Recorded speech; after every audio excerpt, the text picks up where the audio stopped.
Hello, my name is Emily Hall, and I'm a conservation policy advocate at SeaTech Environmental Association located in Islip, New York. Today, I'm excited to talk about the role that stakeholder engagement can play in a fish passage alternatives analysis, specifically at Belmore Creek, New York. Going over a little background about Belmore Creek. Belmore Creek is located between Wantagh and Belmore in Long Island, New York.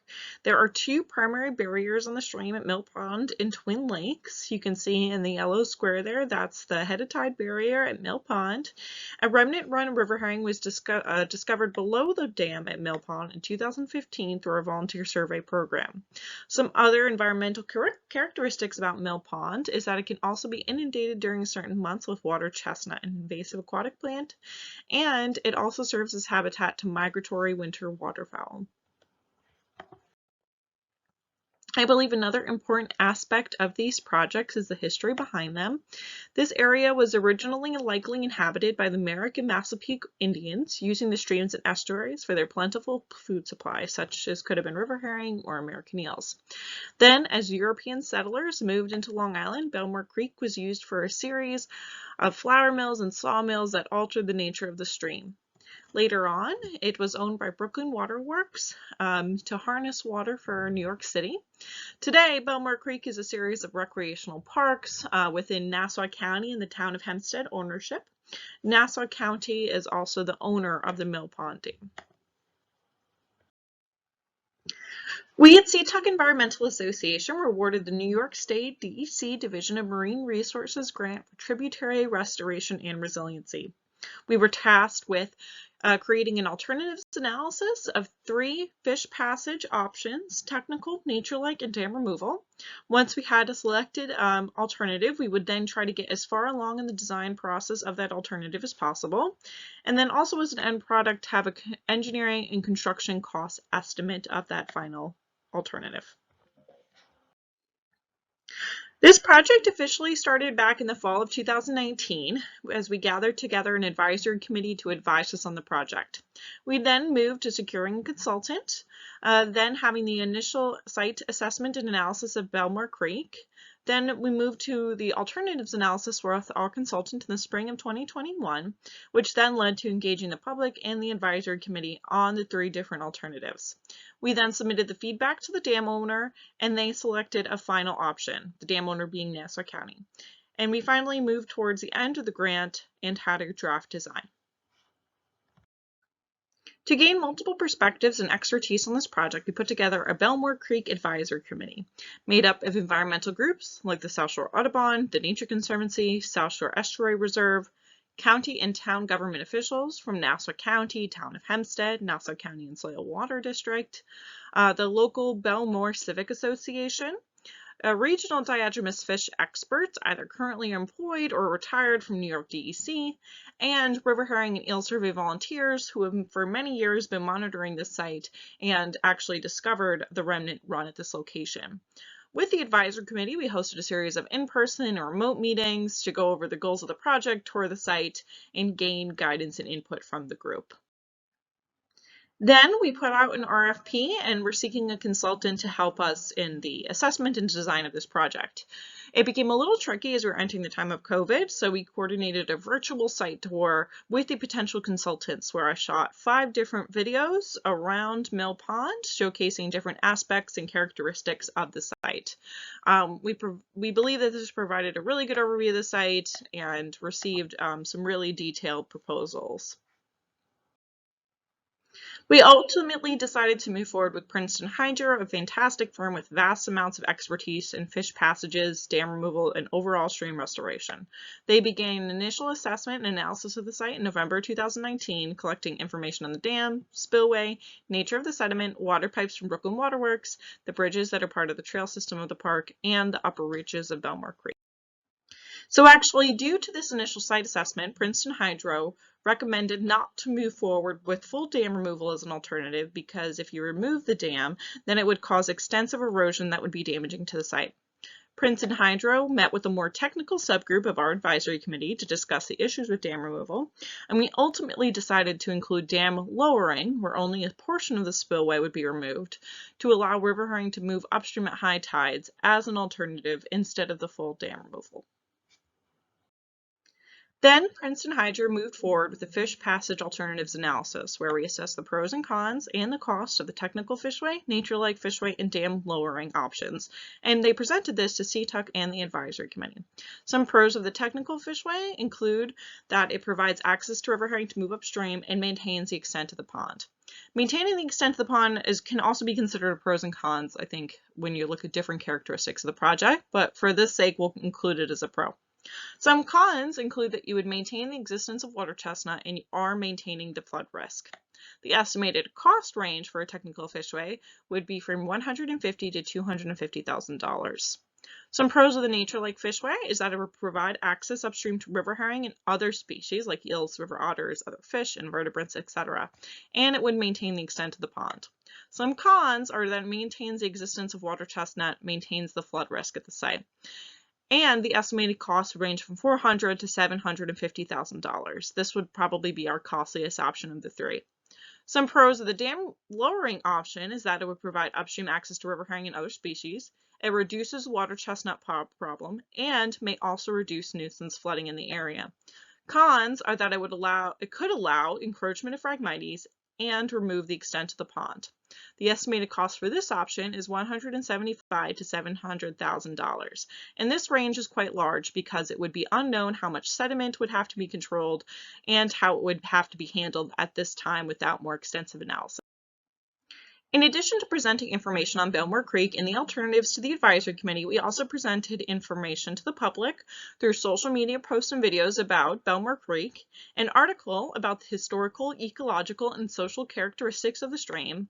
We sent out a letter to the surrounding neighbors about the site and what we were planning on doing with this project, and we hosted a public webinar about the 3 different alternatives.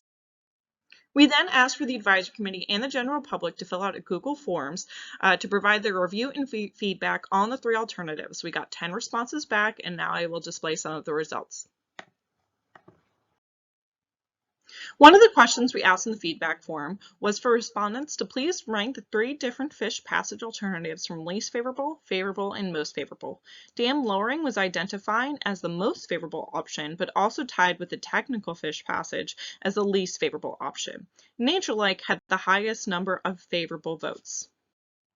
We next asked, do you have any feedback on the technical fish passage, nature-like, or dam lowering options?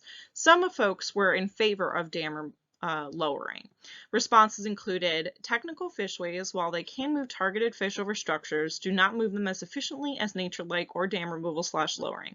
Also, technical fishways do not offer flood protection, restoration of the stream, or improve water quality. Another respondent noted, I strongly prefer the dam lowering option as it not only allows for the most natural passage for the fish, but also is the only option that would restore a natural habitat to the area, improving water quality and ecosystems for native flora and fauna. Since it would be restoring to a more original state, the dam lowering would also reduce flooding and increase resiliency to sea level rise and climate change.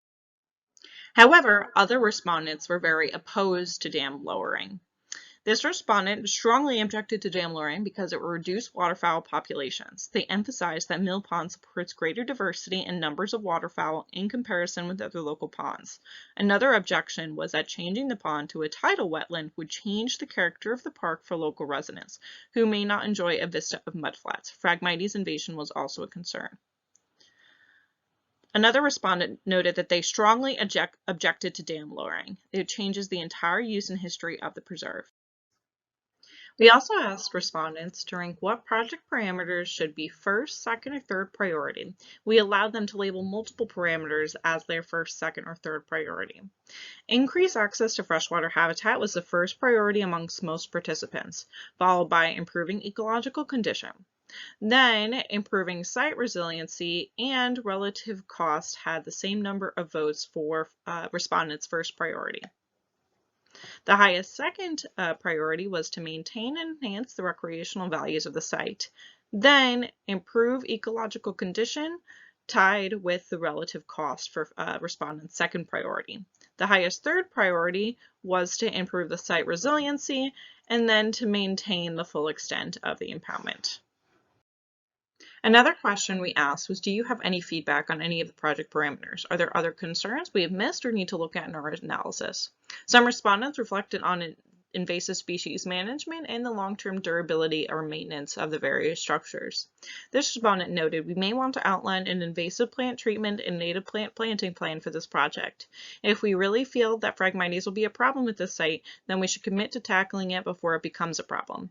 I suspect there is a nice seed bank that will emerge once the water levels drop, but it might be a good idea to plant some natives in the frag-treated areas just to give those sites a jump start. Another respondent noted the nature lake fish passage is a reasonable option, which I prefer to a technical fishway, but I'm concerned about the long-term durability and maintenance of such a large man-made feature. Then we asked for other feedback from respondents. Some respondents noted the overall benefits of lowering the dam, but others still had concerns about the mean pond levels. One respondent said, I think dam lowering best meets the goals of the grant that funds this project. Also, lowering the dam and reducing flood risk and increasing resiliency would make this project eligible for resiliency grants and infrastructure grants, which is likely not the case for the other two options. Lowering the dam will likely improve overall water quality in the impoundment, which is an added benefit to the site. I'm not concerned about bird usage because the benefits of dam lowering will be far more important to the entire ecology of the site and I think better for the birds. A different respondent noted, I recommend models maintaining or increasing mean pond levels are most beneficial, especially in conjunction with increased fish populations and invasive vegetation reduction. Additional other feedback reflected on the pros and cons of each option, thinking about how the system will benefit as a whole, but also there is still much concern about the presence of winter waterfowl. This respondent noted, my own preference is for the nature lake fish ladder if its initial and maintenance costs together are not substantially more than those of a technical fish ladder. I would not be opposed to dam lowering if there were more assurance of controlling Phragmites. I believe fish passage, which is better or worse for the fish, will provide food for birds. Water quality improvements, resiliency with sea level rise, and overall bird diversity are high priorities. This other respondent noted wildfowl are the current residents. CTUC also shared our perspective on the project and posed the benefits of dam lowering as our preferred option in a letter to Nassau County. Dam lowering would allow for reduced long-term costs of maintaining and repairing the dam over time, as well as reducing the cost of not having to dredge the pond and not having to put money or resources towards removing water chestnut. It would also improve climate resiliency at Belmore Creek and having a space for local floodwaters and tidal storm surge. There would also be more effective control of invasive species. There is not much Phragmites at the site currently, so it can easily be tackled versus extensive and long-term efforts to remove water chestnut and other aquatic plants.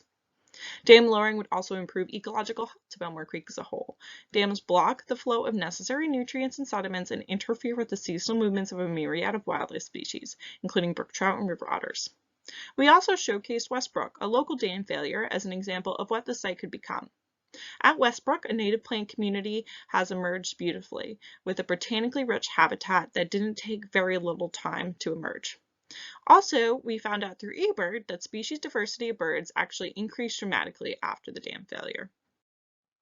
We passed over all this information to Nassau County to make their final decision. Nassau County decided that they would like to pursue a technical fishway due to their multi-year plan to control the water chestnut, concerns that dam lowering would encourage Phragmites growth, and concerns that dam lowering would reduce habitat for winter waterfowl.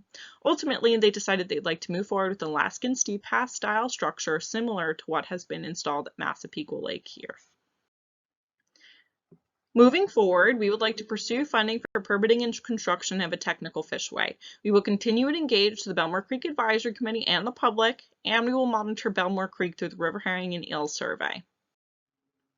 Please feel free to reach out to me at ehall@ctuc.org if you have any questions. Also, a special thank you to the New York DEC for their support and Princeton Hydro for all their expertise and work on this project. And of course, our fantastic Belmore Creek Advisory Committee for their continued perspective and guidance. Thank you.